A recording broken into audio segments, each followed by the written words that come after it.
Welcome to the Healing While Discovering Yourself podcast. I'm your host, Andrea Michelle. I'm an intuitive transformational coach, certified life coach, certified NLP practitioner, and speaker. I've spent the last 22 plus years helping myself and my clients learn how to create their own happiness and live more abundant lives. In this time, I've also overcome and healed from child sexual molestation, a compulsive eating disorder, hunger, and homelessness. Now it's your turn to move forward with your life and heal from childhood traumas or past experiences. In this podcast, I'll share how I was able to overcome all of my past struggles, as well as my personal stories of overcoming jealousy, loneliness, resentment, and bitterness, and how I learned to forgive. I'll also help you explore your shadow self, deal with having low or no self-esteem, and address feelings of not being worthy or loved. Using my personal experiences and extensive training, as well as stories of grief, loss, depression, and anxiety from my guests, I'll help you change your life and finally heal. Hey loves, welcome back to the Healing While Discovering Yourself podcast. I'm so glad you're here. And if you are new, like this is your very first time listening to any of my podcast episodes, I want to extend the warmest welcome to you. I personally know that there are so many amazing podcasts that you can be listening to. So I'm excited that you are here, or that you've decided to listen to this one. So thank you so much. I think this is going to be a relatively brief podcast episode because I really want to make the point. I want to make it short, sweet, and concise. And I really don't want to water it down with a bunch of other information. So today's episode is about finding yourself. And on this journey of healing and self-discovery, I meet so many people who are so busy doing nothing, if you will. And what I mean by that is, so many people want to find themselves, which first of all, let me just say, you're not lost. You are exactly where you need to be. You are exactly where you should be. So you're not lost. But what needs to happen is you need to discover yourself. So anyway, I meet so many people who are just like, they're like, I'm lost. I need to find myself. I don't know what my purpose is and all of that. And at the same time, they're not actually doing anything to discover their purpose, right? And so I want to talk to you about finding yourself and how action precedes confidence. And so if you want to truly discover your purpose, what you need to do is get busy doing something. And I don't mean reading a book, which reading is great. Reading is a part of my MORE method to help you master your inner world, right? So I'm a big believer in reading.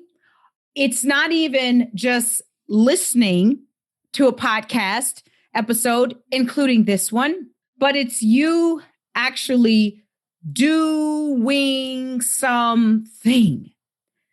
And even if that something is getting up every day and walking to the store and back. I'm just making something up. I know that sounds very simplistic, but in order for you to discover yourself, discover the things that you like, discover the things that you don't like, discover the things that you love, discover the things that bring you joy, discover the things that, make you sad, discover the things that make you happy, you actually have to perform some sort of action. For example, if you have ever thought, maybe this is you, your whole life growing up, you want to be a teacher and you want to teach high schoolers because you're not that good with kids, little kids. But you really, you in high schoolers, y'all vibe, You have this cool energy. And so you want to teach high schoolers, right? Like you think that that is your mission and your purpose. As long as you don't pursue that, right, then you will always be wondering if that is your purpose. But let's take this a step further. And let's say you pursue your purpose, right? What you perceive to be your purpose. And you go to college and you get your master's in education and you start teaching high school. And then you find that this very thing that you thought was your purpose, the very thing that you thought was going to give you life actually drains you. Now, what most people do is they stay in that position because they're like, well, it's what I've always wanted to do, right? I am living my purpose. I am living my passion. Everybody knows this is my purpose. Everybody knows that I've always said that this is what I'm going to do. And so I am going to stick with this because surely this is my purpose because I've always wanted to do it since I was 2, 3, 4, 5, 6 years old. That's what most people do. And those same people also secretly say, I don't know what my purpose is. And I know they say that secretly because these are the people who come to me and they say things like, Andrea, I've been doing this. I thought this is what I wanted to do. I thought I would fall in love with it, but I don't. Can you help me out? And of course I can because it's what I do. But I know there are people who are in careers and everything else because it's what's expected of them. But let's suppose for a moment you become courageous and you decide, you know what? I love doing this, but it's not really fueling my passion, right? Like I love the aspect of teaching and the spot just opened up at the middle school. Even though I said I didn't want to teach anyone other than high school, I'm going to take this leap because I love teaching and I'm going to try my hand at middle school. Because I know I don't want to work with little kids. I know I don't want to work with little kids. Nobody younger than middle school age, right?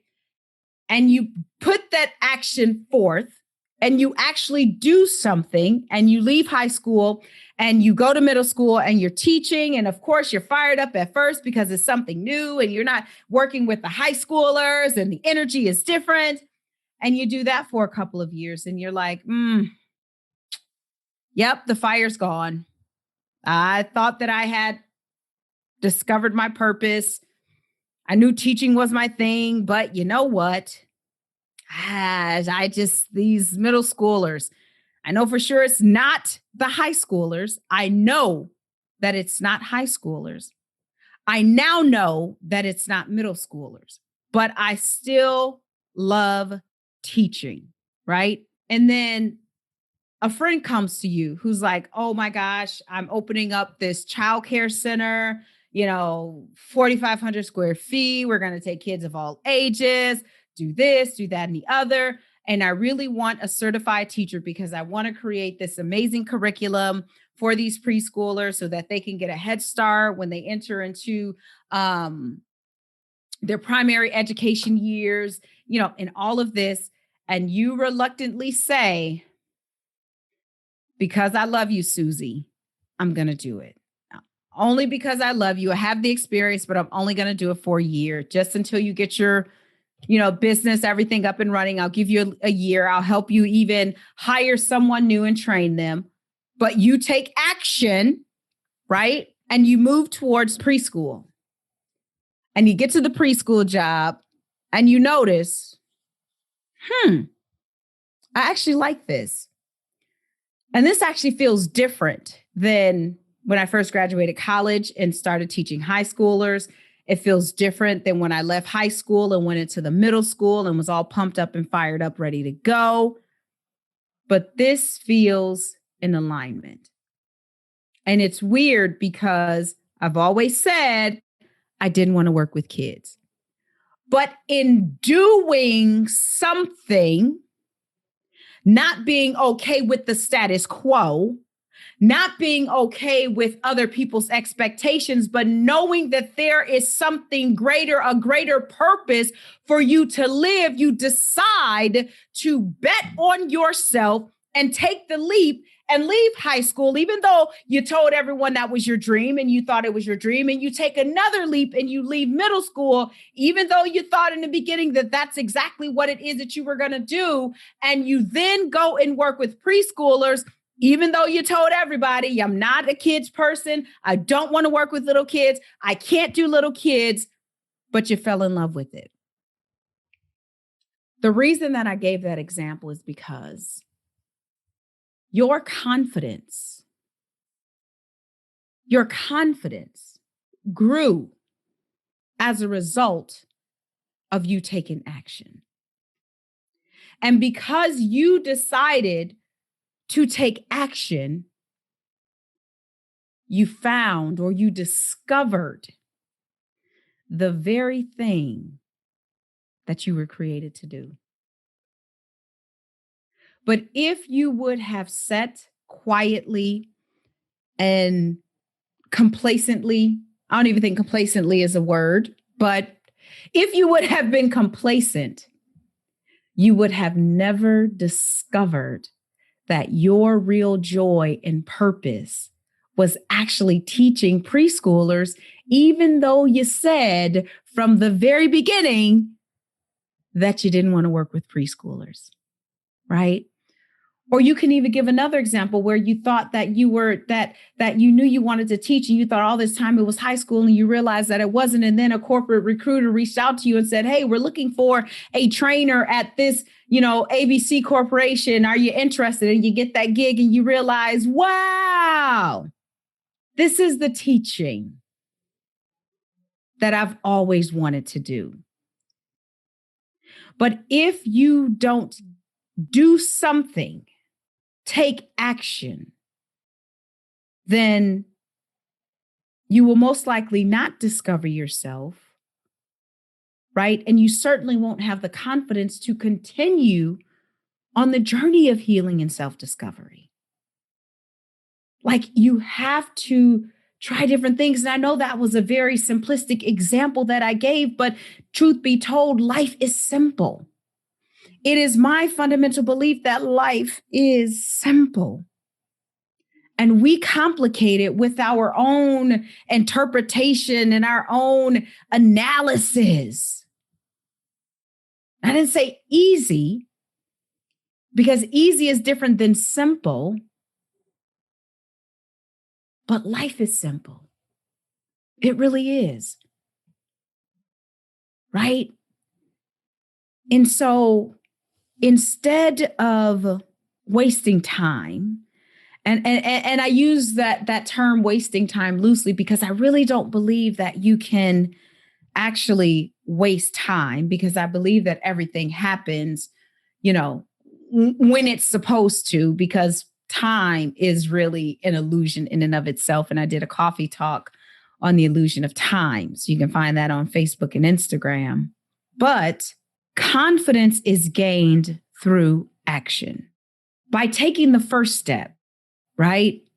In the example of the high school teacher, realizing that high school is really not my thing, and then going into middle school. But by taking the first steps, you are making deposits into the universe so that you can withdraw them when you need it. And don't let anybody fool you, not even me. Confidence is built one step at a time. I was certainly not always this confident. And as a matter of fact, there are certain points in my life where I displayed false confidence, right? Because of my own insecurities.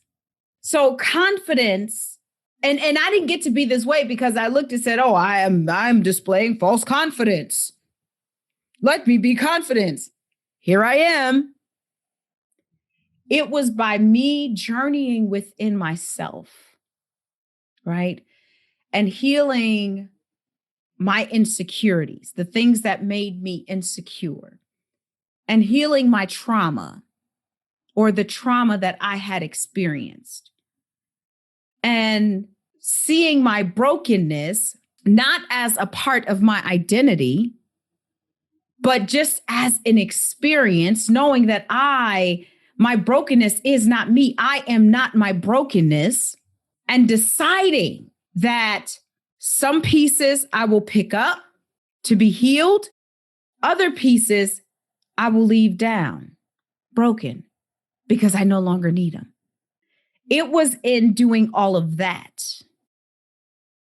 my confidence increased, step by step, piece by piece, not in one moment. And there are still split seconds. I was going to say moments, but actually split seconds where I'm not confident. But because I'm a confident person, my default is confidence, because I've made deposits on this journey, right? Examined myself, called me out when I needed to be called out, apologized when I needed to apologize, right?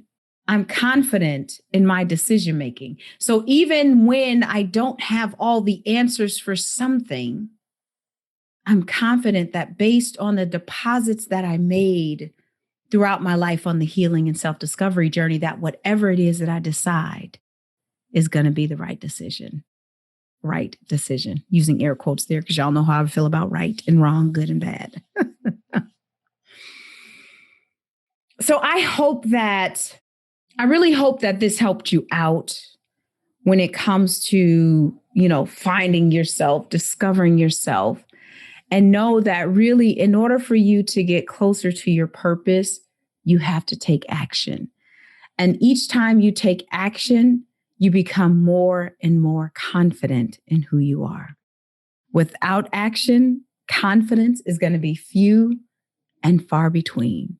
All right. So I hope this helped you out. If it did, I would love for you to share this episode with a friend, with your family, share it with everybody. And if you share it on your social channels, make sure you tag me. I am at Andrea Michelle on Instagram, and you can find me Andrea A. Michelle on Facebook. But tag me. I'd love to know that you are listening to and getting something from the Healing While Discovering Yourself podcast. All right, y'all. And before I go, just know that the love in me salutes the love in you.